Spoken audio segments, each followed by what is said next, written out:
MPa Sindh assembly ताजे भरपूर ताड़िन में साईं लालचंद उकराणी साहब।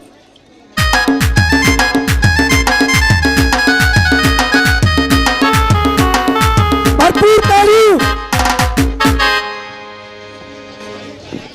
स्टेज ते वेठल नियाती काबिल एहतराम गुलमोहन जखानी साहब, स्टेज ते वेठल गुलाम शाह साहब ऐं हितां जो मेज़बान एकता जो अॻुवाण महबूब अब्बासी साहब, स्टेज ते वेठल नियाज़ कालानी साहब ऐं ॿिया असांजा दोस्त कुंड कुर्च मां आयल सिंधी टोपी ऐं अजरकवार, अस्सलाम वालेकुम, नमस्ते।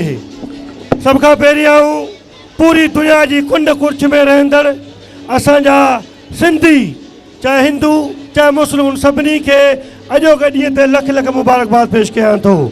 अॼोको ॾींहुं असांजे लाइ हिकिड़ो ख़ुशीअ जो ॾींहुं आहे ऐं अॼोके ॾींहं ते सच ॿुधायां थो त असांखे ईअं ई महसूसु थिए थो जीअं असांजी दीवाली हुजे या असांजी ईद हुजे, असीं ईअं ई 5 डिसंबर अॼु मल्हाए रहिया आहियूं। ऐं हिन ॾींहं ते सभिनी दोस्तनि खे ॿुधाईंदो हलायां त असीं हिन सिंध धरतीअ खे पंहिंजी माउ था सम्झूं। सिंध धरतीअ ते रहंदड़ चाहे हिंदू हुजे चाहे मुस्लमान हुजे, असीं हिकु आहियूं।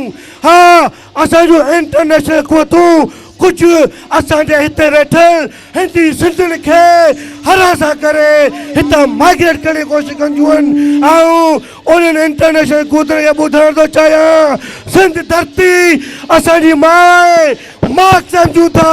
असीं कहिड़ियूं बरकतूं कयो, असांजी हिन धरती सां मोहबत आहे, असांजी हिन धरती सां प्यार आहे। असीं हिते दफ़न ऐं असीं हिते कफ़न, मरंदासीं हिते, पर असीं हीअ सिंध धरतीअ तां माइग्रेट थी करे कंहिं ॿिए मुल्क में कोन ईंदासीं।